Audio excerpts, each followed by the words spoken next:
अभिभावकों, सभी प्रिय छात्रों, बच्चों, भाइयों, बहनों, आप सबका फिर से एक बार शिक्षा पॉइंट चैनल पर हार्दिक स्वागत, अभिनंदन, नमस्कार। आज आप सबके सामने उपस्थित हूँ एक नए विषय के साथ, जिसका नाम रखा है मैंने पॉजिटिविटी, पावर ऑफ पॉजिटिविटी, अर्थात सकारात्मकता की शक्ति। बहुत गजब की शक्ति है, इतनी शक्ति है, इतनी बड़ी शक्ति है यह सकारात्मकता। यह भाव इतना बड़ा होता है कि व्यक्ति के जीवन में या उसकी परिस्थितियों में, उसके आसपास के वातावरण में कितनी भी चित्र विचित्र घटनाएं घटित होती रहें, लेकिन अगर वो बिल्कुल पॉजिटिव बना रहे तो निश्चित रूप से वह कहते हैं ना, विन विन सिचुएशन की स्थिति में हो सकता है, विन विन सिचुएशन में जा सकता है। और आपको मैं मुझे याद आ रहा है, एक धार्मिक प्रसंग याद आ रहा है, जब हनुमान जी लंका के लिए प्रस्थान कर गए थे और समंदर के पास गए तो समुद्र किनारे बैठ गए। समुद्र की गहराई, उसकी विशालता को देख करके, उसके फैलाव को देख करके उनका दिमाग चकरा गया। हालांकि वो शक्तिशाली हैं, बहुत ही प्रत्यक्ष देवता हैं इस भूमंडल पर, है ना, सबसे जीवित भगवान है वे। उनको भी मन में नकारात्मक भाव आ गया, नकारात्मकता हावी हो गई। इसका परिणाम ये हो गया कि वो लंका जाने की तो जो क्या सोचेंगे, बैठ गए वहीं पर, धुन में रह गए। इतने में किन्हीं सज्जन ने उनको देखा और उन्होंने कहा, अरे बजरंगबली, आप यहाँ किस लिए बैठे हो? उन्होंने अपना सारा प्रसंग वृत्तांत बताया कि इस उद्देश्य से, सीता माता की खोज के उद्देश्य से मैं लंका के लिए प्रस्थान कर रहा था, लेकिन बीच में यह इतना बड़ा विशाल समंदर जो है मेरी राह का रोड़ा बना हुआ है। बस ये इतनी सी बात है। आप तो बहुत बड़े हैं, बजरंगबली हैं, आप तो सर्वशक्तिमान हैं। ऐसी बातें कह करके उन्होंने बजरंगबली की प्रशंसा ही ना की, अपितु उनको उकसाया, उनका उत्साह बढ़ाया। और जैसे ही वो उनके अंदर, बजरंगबली के अंदर वो सकारात्मक भाव आ गया, सकारात्मक भाव आते ही उनको अपनी सारी शक्ति का, खोई हुई शक्ति का, विस्मृत शक्ति का स्मरण हो आया और उन्होंने फिर जो हुआ सबको मालूम है, लंका पहुंच गए, उड़ करके पहुंच गए। और जीवन में भी हम सब उड़ना चाहते हैं, हर मनुष्य, छात्र, बच्चे, है ना, जवान, बुजुर्ग, सभी अपने स्थानों पर उड़ना चाहते हैं। और उड़ना चाहते हैं, बहुत ऊपर उठना चाहते हैं, अपने जीवन में प्रशस्त बनना चाहते हैं, लोगों के लिए उदाहरण बनना चाहते हैं। तो निश्चित रूप से हम सबको हमेशा ही सकारात्मक भावों में जीना चाहिए। नकारात्मकता कितनी भी हावी हो, उसको होता है, जीवन है, दुनियादारी है, नकारात्मक भाव आ ही जाते हैं, बिना उसके तो कुछ हो ही नहीं सकता। और वो आना स्वाभाविक भी है। परिस्थितियां हमेशा सुखद नहीं रहती है। परिस्थितियां जब दुखद हो जाती हैं, हास्यास्पद हो जाती हैं, बहुत बहुत बुरी हो जाती हैं, तो न चाहते हुए भी अच्छे धैर्यवान लोगों का धैर्य जो है जवाब देने लगता है। लेकिन मैं ये मानता हूं कि उसी क्षण सबसे ज्यादा आवश्यकता होती है सकारात्मकता की। सिचुएशंस अगर सही हो तो व्यक्ति के अंदर सकारात्मकता अपने आप रहती है, पॉजिटिविटी रहती ही है, बहुत उत्साह रहता ही है।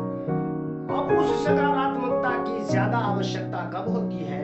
जब हमारी स्थितियां खराब हो, हमारा समय प्रतिकूल हो रहा हो, हमारे जीवन में कुछ भी अच्छा ना हो रहा हो, तभी उस सकारात्मकता की ज्यादा आवश्यकता होती है। और इस संसार में मैं सोचता हूं, कायनात के अंदर जो कुछ भी है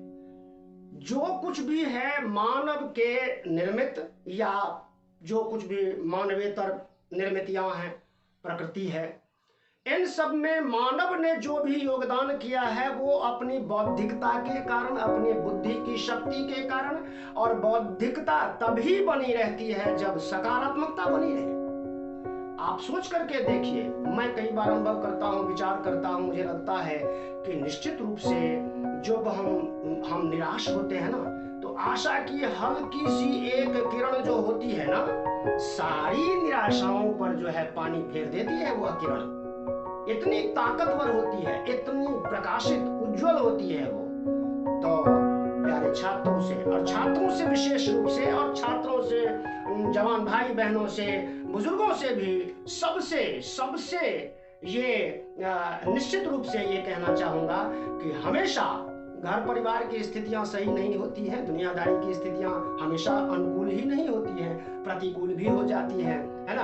उन प्रतिकूलताओं में हमें सकारात्मक भावों में रहना चाहिए, और सकारात्मक भाव में रह करके हम जो है अपने आप की स्थिति, बुरी स्थिति को भी हमको घबरा करके, आप मान लीजिए घबरा गए, अब घबरा करके तो स्थितियां ठीक होती नहीं है। मैंने ये अनुभव किया है, आप सबने भी अनुभव किया होगा, अनुभव कर ही रहे हैं।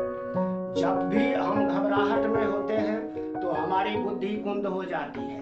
नकारात्मकता जब कभी हावी होती है ना, तो बौद्धिकता का नाश हो जाता है, और जब बौद्धिकता ही नष्ट हो जाएगी, बुद्धि ही कुंद हो जाएगी, तो सकारात्मकता कहां से आएगी। निश्चित रूप से सकारात्मकता तभी बनी रहेगी जब हम बुद्धि को हमेशा एक्टिव करेंगे, और साथ में सकारात्मकता को रखेंगे ही रखेंगे। अपने आप सारी स्थितियां सही हो जाती है। पढ़ना लिखना, सारे अपने बिजनेस, हम जो बिजनेस करते हैं, जिस किसी प्रोफेशन में है, वहां भी बहुत सारी परिस्थितियां आती हैं। आपको नेगेटिव करने के लिए भी बहुत सारी चीजें हो जाती है, की जाती है। कई लोग मिल जाएंगे आपको, नेगेटिव बातें करेंगे आपके सामने। आप चाहो तो वो सारी नेगेटिविटी ले करके अपने साथ ले करके चल पड़ो, या फिर वहीं छोड़ दो। ऐसे लोग भी मिल जाएंगे। कुछ ऐसे लोग मिलेंगे जो आपके अंदर जोश और उत्साह भर देंगे, है ना, खुशियां भर देंगे। मुस्कुराते हुए लोग, हमेशा प्रसन्न चित्त लोग, हमेशा पॉजिटिव बातें करने वाले लोगों के साथ रहना चाहिए।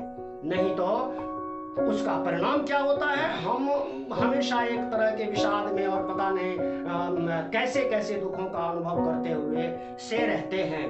तो इसीलिए मेरा यह विश्वास है कि हम सभी मनुष्य मात्र हमेशा पॉजिटिविटी में जिए, हमेशा सकारात्मक भावों में बने रहें। देखें कि इस दुनिया में लोगों ने जितने भी डॉक्टर्स, इंजीनियर्स और साइंटिस्ट्स और जितने भी मेगा बिल्डर्स हैं, देखिए कैसी कैसी संरचनाएं बनाई हैं लोगों ने। वो सकारात्मक लोग थे। मैं दशरथ माझी का उदाहरण प्रस्तुत करना चाहता हूँ।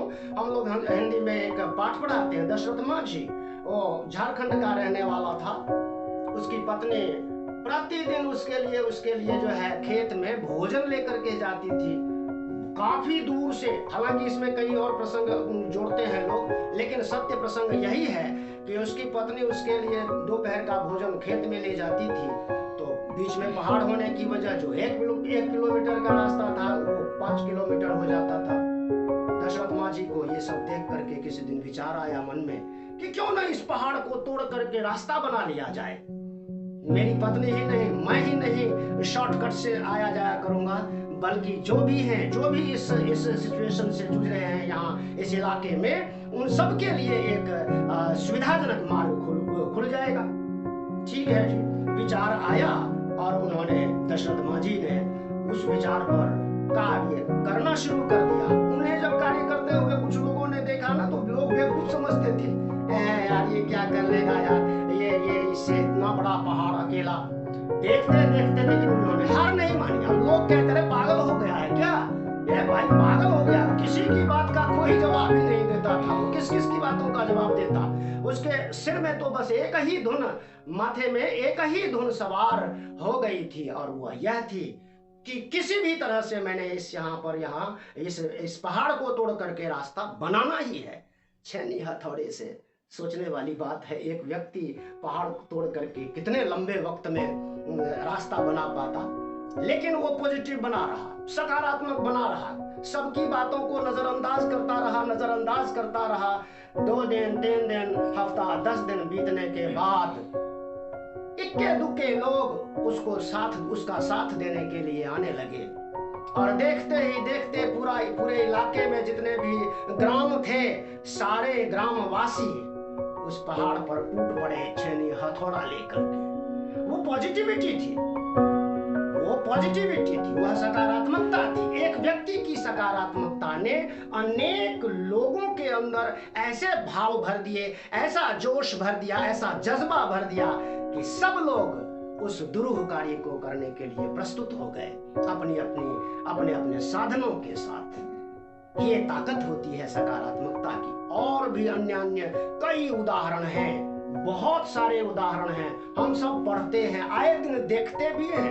हम साधारण दैनिक जीवन में भी यह अनुभव करते हैं कि जब भी हम सकारात्मक होते हैं हमारा चित्त प्रसन्न होता है, और जब भी थोड़ी सी कोई नकारात्मकता आई नहीं, चित्त वृत्ति ही खराब हो जाती है। चित्त की जो वृत्ति है, मानसिक वृत्तियां हैं, वह बिगड़ जाती हैं, और बिगड़ते ही हमारी बुद्धि तो गई।